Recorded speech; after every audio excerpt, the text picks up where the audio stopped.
بسم اللہ الرحمن الرحیم۔ اللہ تبارک و تعالیٰ کے عظیم نام سے آغاز کرتے ہیں جو بہت مہربان نہایت رحم والا ہے۔ حدیث 770 نمبر تھی اور یہ وہی حدیث ہے جو بارہا گزر چکی ہے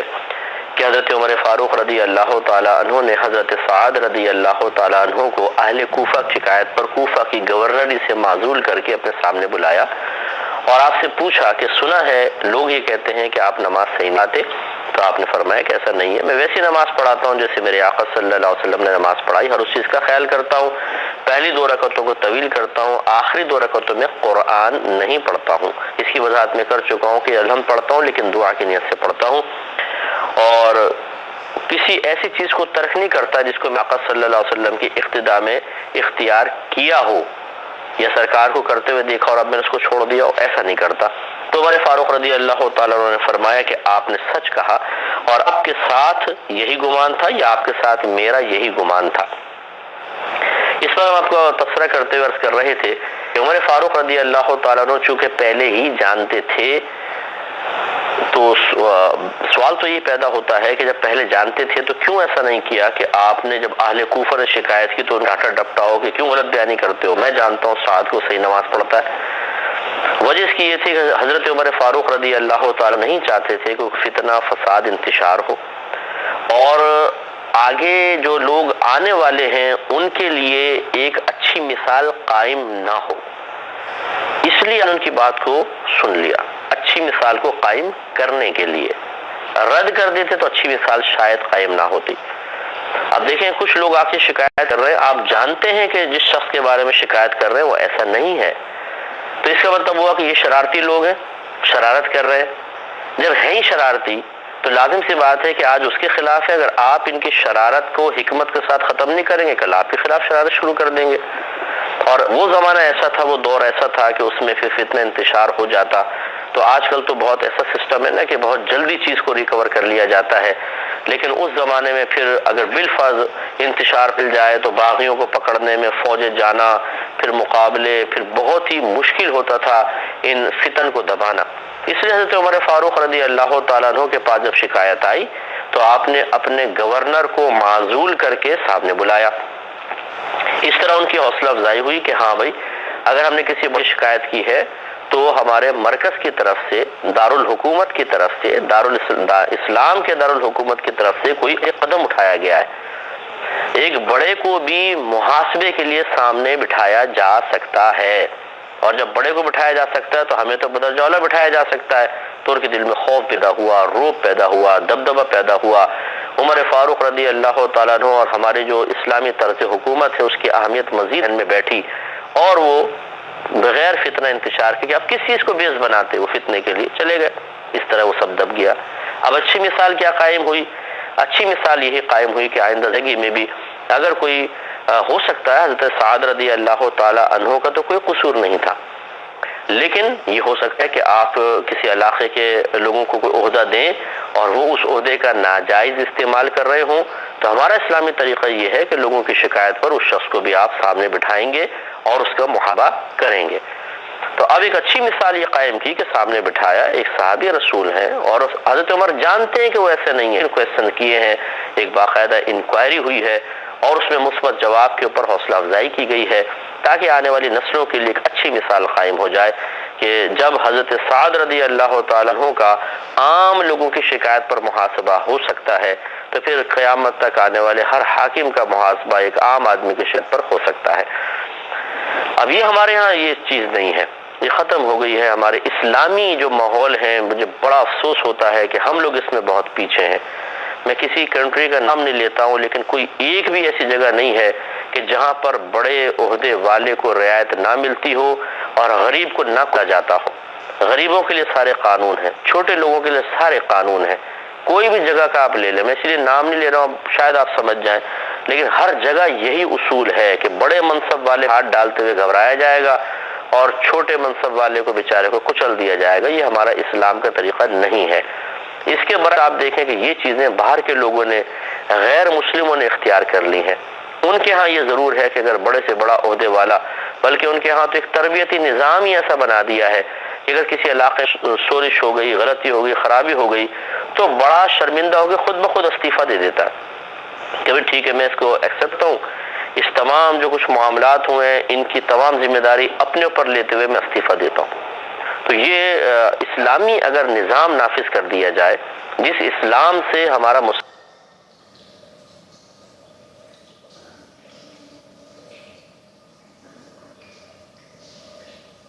معاذ اللہ ثم معاذ اللہ نفرت کا بعض اوقات اظہار کر رہا ہوتا ہے، یا نفرت کا زبان سے اظہار نہیں کر رہا ہوتا تو اس کا عمل ظاہر کر رہا ہوتا ہے کہ کم از کم یہ اسلامی پابندیوں کو پسند نہیں کر رہا، چاہے خواص میں ہو چاہے عوام میں ہو۔ ہم بعض اوقات خواص کے بارے میں تو بہت بول رہے ہوتے ہیں، خواص سے مراد حکومتی جو عہدیداران ہیں، لیکن خود آپ کو بھول رہے ہوتے ہیں کہ اگر وہ اسلام پر عمل نہیں کر رہے تو ہم کون سا عمل کر رہے ہیں۔ اس لیے سوچنا چاہیے دوسرے پہ تنقید کرنے سے پہلے کہ خود کیا ہیں اور ہم کیا ہیں، یہ ہمیں سب کچھ سوچنا چاہیے۔ تو بہرحال اگر یہ اسلام صحیح طریقے سے نافذ ہو جائے تو ایک ایسا خوبصورت معاشرہ ہمارے وجود میں آئے گا کہ جس معاشرے کی جھلک اگر آپ کو دیکھنی ہو، یعنی کہ ایسے اچھے معاشرے کی جھلک، تو یا تو نبی کریم صلی اللہ علیہ وسلم کے دور میں چلے جائیں اور اس کے بعد جو حضرت عمر فاروق وغیرہ کے دور رہے ہیں، اور یا پھر آج آپ چلے جائیں باہر کے ملکوں میں، وہاں جا کر دیکھیں کہ ان لوگوں نے وہ اسلام کا نام نہیں لیں گے، وہ کیوں لیں گے اسلام کا نام، لیکن جو ہماری اسلامی طرز حکومت ہے اس کو انہوں نے بہت اچھے طریقے سے غور کیا ہے، واچ کیا ہے، ہمارے قوانین کو دیکھا ہے، پھر ان قوانین سے اپنے قوانین بنا کر بعینی اس تعلیم کو اپنا قانون کہہ کے نافذ کیا ہے، آج وہ اس کی برکات حاصل کر رہے ہیں۔ اور جہاں انہوں نے ہمارے اسلامی قانون چھوڑ کر اپنا قانون بنا کے چلے وہاں وہ بھی پھنسے ہوئے ہیں۔ مثلا وہاں پر زجر و توبیخ کو منع کیا جاتا ہے، ماں بچوں کو مار نہیں سکتے، ٹیچر بچے کو مار نہیں سکتا، اگر پولیس والے کسی مجرم کو پکڑیں گے اس کو ماریں گے نہیں، مار نہیں سکتے، پکڑیں اور لے۔ ہاں اگر وہ حملہ کرے تو کر سکتے ہیں، اگر حملہ نہیں کرے تو ہمارے یہاں تو پولیس والے پکڑ کے ذرا دو چار اگر دوڑایا نا پولیس والے کو، وہ پکڑے گا ذرا جا کر تو پہلے 4 5 6 چانٹے مارے گا تاکہ وہ بھاگ دوڑ کے جو غصہ ہے وہ اترے، پھر وہ اس کو لے کر آئے گا۔ لیکن وہاں ایسا نہیں ہے، وہ پکڑیں گے، ہتھکڑی لگائیں گے، لے آئیں گے۔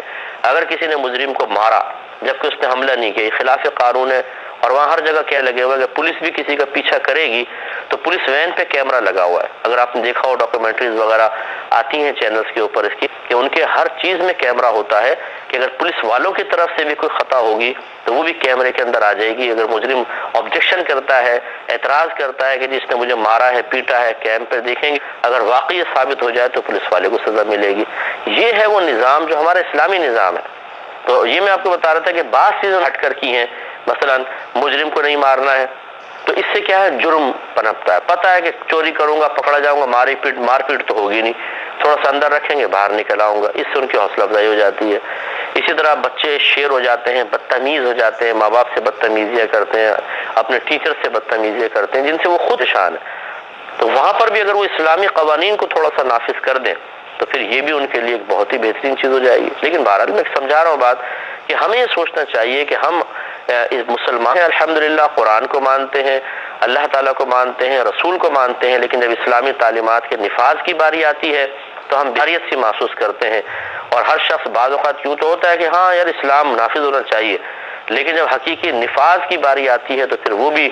اپنے نفس کو اور شیطان کی طرف جب دیکھتا ہے تو وہاں شدید مخالفت کا سامنا ہوتا ہے کہ نا بابا زندگی بہت تنگ ہو جائے گی، تو وہ بھی پھر صحیح طریقے سے اس کے لیے ساتھ دینے کے لیے تیار نہیں ہوتا ہے۔ بہرحال تو اس کا وبال پھر دنیا میں بھی بھگتے ہیں اور آخرت میں اللہ تعالیٰ کو اگر منظور ہوا تو ہم تو رحم کی دعا ہی کرتے ہیں۔ اس لیے بہترین طریقہ یہی ہے، ہم آپ کو صرف اس یہ بات آگے تو میں عرض کر رہا ہوں، بہترین طریقہ یہ ہے کہ انسان یہ نہ دیکھے کہ وہ کیا کر رہا ہے اور کیا نہیں کر رہا، وہ کیا کر رہے ہیں اور کیا نہیں کر رہے، کون اپنا حق پورا کر رہا ہے، کون فرض پورا کر رہا ہے نہیں کر رہا، بلکہ صرف محاسبے کی نگاہ اپنی ذات پر رکھ لے، میں کیا کر رہا ہوں۔ جو مجھ پر لوگوں کے حقوق ہیں جس کو ہم فرض سے تعبیر کریں، میں آپ پہ فرض ہے کہ حق ادا کریں، وہ پورا کر رہا ہوں، اور جو اللہ تعالیٰ نے مجھ پہ لازم کیا ہے میں اس کو کرتا ہوں۔ اسلام کو میں نے اپنے اوپر کس حد تک نافذ ہے، بس یہ اگر ہم محاسبہ شروع کریں، کم از کم اور کچھ نہیں تو ہم تو سنور جائیں گے نا، ہماری آخرت بہتر بنے گی، اور ہم اپنے ایک اچھے طرز عمل سے، کیونکہ اسلام جب نافذ کیا جاتا ہے تو طرز اچھی ہو جاتی ہے، رویہ اچھا ہو جاتا ہے، عادات و اطوار اچھے ہو جاتے ہیں، اس سے معاشرے کو فائدہ پہنچا سکیں گے۔ تو اپنا محاسبہ کر لے بہتر ہے۔ اگلے باب پر آتے ہیں کہ باب القراءۃ فی الفجر، نماز فجر میں قرآن پڑھنے کا باب۔ حدیث نمبر ہے 771۔ حضرت ابو برزہ اسلمی رضی اللہ تعالی عنہ کے بارے میں لکھا ہے، یہ حضرت سیار بن سلیمان اور رضی اللہ تعالی سیار بن سلام رضی اللہ تعالی عنہ کہتے ہیں کہ میں اور میرے والد حضرت ابو برزہ اسلمی رضی اللہ تعالی عنہ کے پاس گئے اور ہم نے ان سے نمازوں کے وقت کے متعلق سوال کیا۔ یہ حدیث پہلے بھی گزر چکی ہے لیکن یہاں کافی دور آئی ہے تو میں اس کی تھوڑی وضاحت کر دوں گا۔ تو ان سے پوچھا کہ نبی کریم صلی اللہ علیہ وسلم نے کن کن وقتوں میں نماز کس طرح پڑھی ہے، تو انہوں نے جواب دیا۔ انہوں نے بتایا کہ نبی کریم صلی اللہ علیہ وسلم ظہر کی نماز سورج کے زوال کے وقت پڑھتے تھے، یعنی جب سورج درمیان میں آ جاتا ہے، جب ڈھلنا شروع ہوتا ہے تو زوال کا وقت سٹارٹ ہو جاتا ہے، تو یعنی اول وقت کے اندر کل زوال کا وقت ختم ہوا، ظہر کا وقت شروع ہوا، اور سرکار نے یہی ہے یہ انہوں نے بتایا۔ اور عصر کی نماز اس وقت پڑھتے تھے جب کوئی شخص مدینے کے آخر سے لوٹ آتا تھا، یعنی اتنی جلدی پڑھ لیتے تھے کہ اگر کوئی کنارے پہ جا کے واپس آئے تو عصر کا وقت اب بھی باقی ہے۔ اور اس وقت یعنی فرماتے ہیں کہ جب کوئی شخص مدینے کے آخر سے لوٹ آتا تھا اور اس وقت سورج چم رہا ہوتا تھا، کہتے ہیں اور میں بھول گیا، یہ راوی کہتے ہیں میں بھول گیا کہ مغرب کے متعلق انہوں نے کیا کہا تھا، یہ میرے ذہن سے نکل گیا۔ کہتے ہیں اور آپ عشاء کی، پھر وہ یاد آیا کہ عشاء کا کیا کہا تھا، عشاء کا ذکر شروع کر دیا۔ کہتے ہیں اور آپ عشاء کی نماز میں تہائی رات تک کی تاخیر میں کوئی پرواہ نہیں کرتے تھے۔ تہائی مینس پہلا تیسرا حصہ، اگر رات کے 3 حصے کر لے تو پہلا جو تیسرا حصہ ہے اس میں سرکار نماز ادا کرتے تھے، اور عشاء کی نماز سے پہلے سونے کو ناپسند فرماتے تھے، اور عشاء کے بعد باتیں کرنے کو ناپسند فرماتے تھے، اور فجر کی نماز آپ اس وقت پڑھتے تھے جب کوئی شخص نماز سے مڑتا یعنی فارغ ہوتا تو اپنے ساتھ بیٹھے ہوئے شخص کو پہچان لیتا۔ تو پہلے دور میں چراغوں کا دور تھا تو ہلکا ہلکا اندھیرے اندھیرے میں نماز پڑھتے تھے، تو بعض اوقات صبح آتے ہیں تو نظر نہیں آتے ہیں لوگ، اگر اندھیرے میں آپ جائیں لائٹ چلی جائے تو مدھم سے چہرے نظر آتے ہیں، لیکن وہ کہتے ہیں کہ اتنی تاخیر سے سرکار فجر کی نماز پڑھتے تھے کہ اجالا اتنا ہو جاتا تھا کہ ہم آپس میں ایک دوسرے کو آرام سے پہچان لیا کرتے تھے۔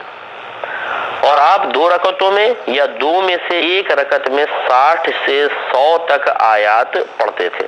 یعنی فجر کی بات کر رہے ہیں کہ 2 میں یا 2 میں سے 1 میں، کبھی طویل رات 1 میں ہوتی تھی، کبھی دونوں میں بانٹ دیا کرتے تھے اس طرح۔ تو یہ حضرت سیار بن سلام رضی اللہ تعالی عنہ نے بتایا کہ حضرت ابو برزہ اسلمی رضی اللہ تعالی عنہ نے فجر کا بتایا سرکار کیسے پڑھاتے تھے، ظہر کا بتایا، عصر کا بتایا، مغرب کا بتایا لیکن میں بھول گیا، اور عشاء کا بتایا کہ کیسے سرکار پڑھتے تھے۔ تو میں نے آپ کو یہ اس پہ بڑا واضح کلام کر چکے ہیں بہت پہلے کہ یہاں پر یہ کہتے ہیں کہ صبح اتنی دیر سے سرکار پڑھتے تھے کہ اچھا خاصا اجالا ہو جاتا تھا، یہ فقہ حنفی کے عین مطابق ہے کہ فقہ حنفی مردوں کے بارے میں یہی کہتا ہے کہ تاخیر سے ذرا فجر پڑھے کہ اجالا ہلکا ہلکا ہو جائے، یعنی کہ سورج طلوع ہو جائے، یعنی اتنے کہ 40 سے 60 آیات اگر پڑھ کر آدمی نماز ختم کر لے اور پھر پتہ چلے کہ مثال کے طور پہ امام کے وضو میں کوتاہی تھی، دوبارہ وضو کا اتنا پڑھ سکے، جیسے مثلا سورج طلوع ہونے سے پہلے مطلب 20-25 منٹ پہلے نماز ختم ہو جائے، اتنی تاخیر ہونی چاہیے۔ ظہر کے اندر جو انہوں نے ذکر فرمایا وہ یہی ہے کہ جیسے سورج ڈھلے فوراً نماز پڑھ لو۔ ہم کہتے ہیں کہ جب بہت زیادہ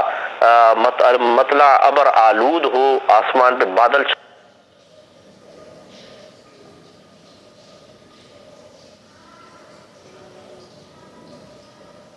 چھائے ہوں تو تھوڑا سا جلدی کر لیں، کوئی حرج نہیں ہے، ورنہ جب تیز دھوپ ہو تو تاخیر کرنا افضل ہوتا، یعنی تھوڑا ظہر کو آگے لے جانا تاکہ ٹھنڈا ہو جائے۔ جیسے آپ نے پیچھے روایت سنی تھی، میں نے بیان کی تھی کہ ایک صحابی نے کیا رسول اللہ میں اذان دو، فرمایا ٹھہر جاؤ ابھی ٹھنڈا ہونے دو، پھر کہا 2-3 دفعہ کہا، پھر کہیں جا کے سرکار نے ان کو ظہر کی اذان کی اجازت دی اور پھر ٹھنڈے وقت کے اندر ظہر۔ تو فقہ حنفی کی روشنی میں جب گرمیاں ہوں شدید قسم کی تو پھر تھوڑا ظہر میں تاخیر کر کے اسے آگے لے جانا تاکہ ٹھنڈک تھوڑی سی ماحول میں ہو جائے اور لوگ آرام سے دلی کے ساتھ آ کے مسجد میں نماز ادا کر لیں، یہی افضل اور اولا ہوتا ہے۔ اسی طرح ہم عصر کی تاخیر کے قائل ہیں کہ تھوڑا سر کو تاخیر کے ساتھ پڑھا جائے، لیکن اگر کبھی ابر آلود ہے مطلع، اور آج کل تو خیر گھڑیوں سے پتہ چل جاتا ہے، لیکن پہلے دور کے اعتبار سے اگر آسمان پہ بہت زیادہ بادل ہے تو پھر بہتر ہے تھوڑا سا پہلے پڑھ لیں، مغرب میں جلدی کرنا افضل ہے۔ عشاء کے اندر ہم یہی کہتے ہیں کہ عشاء کے رات کے 3 حصے کر لیں، پہلا جو تیسرا حصہ ہے،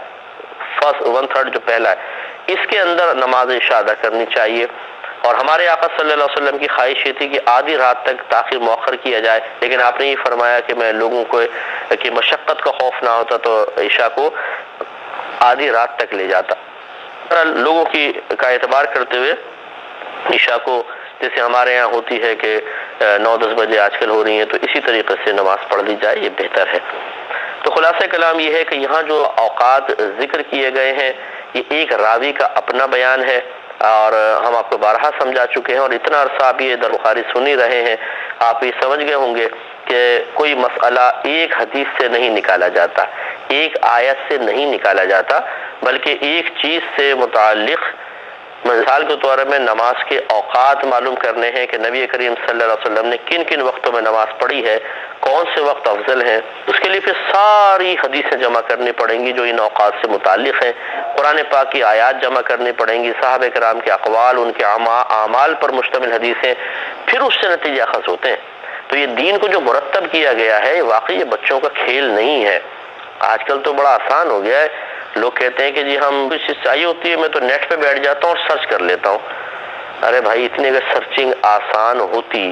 تو پھر یہ ادارے بنانے کا فائدہ ہی کیا ہے؟ ہر شخص نیٹ پہ سرچ کرے، عالم بن جائے، مفتی بن جائے، علماء مفتیان کرام کی ضرورت ہی نہیں ہے، آپ سرچ کر کے سب کچھ کر لیں۔ لیکن یاد رکھیں آپ کتنے سرچ کر لیں آپ کو کبھی اپنے علم پر اعتماد نہیں ہو سکتا۔ اگر مطلب آپ خود عالم نہیں ہیں، کتنا ہی سرچ کر لیں، آخر میں پھر بے اعتمادی، ایک خوف اور ڈر کہ پتہ نہیں میں نے صحیح نتیجہ مرتب کیا ہے کہ نہیں کیا، یہ ہمیشہ آپ کے ساتھ رہے گا۔ آپ کو ایک ایسے عالم دین کی، ایک ایسے مستند اور ماہر مفتی کی ضرورت ہمیشہ رہے گی کہ اگر آپ نے کوئی صحیح نتیجہ بھی نکالا ہے تو جب تک وہ اس کی توثیق اور تائید نہیں کر دے گا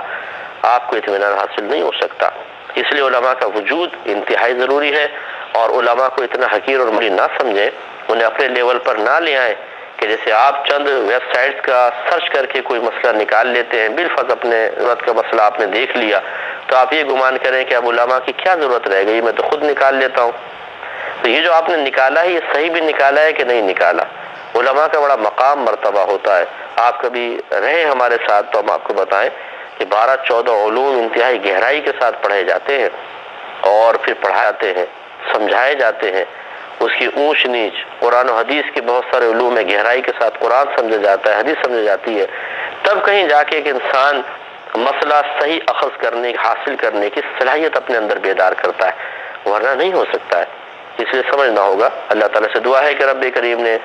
کریم ہم نے جو کچھ سنا اس پہ عمل پیرا ہونے کی توفیق عطا فرمائے، اور میں گزارش کروں گا آپ سب سے کہ آپ خود بھی درس بخاری دیکھیں، اور کم از کم 1-2 دیکھنے والوں کو اور بنائیں، ترغیب دیں۔ انشاءاللہ جو آپ سیکھ رہے ہیں وہ بھی سیکھیں گے، آپ کے لیے ثواب جاریہ ہوگا۔ اللہ تعالیٰ عمل کی توفیق عطا فرمائے، آمین۔ وآخر دعوانا ان الحمدللہ رب العالمین۔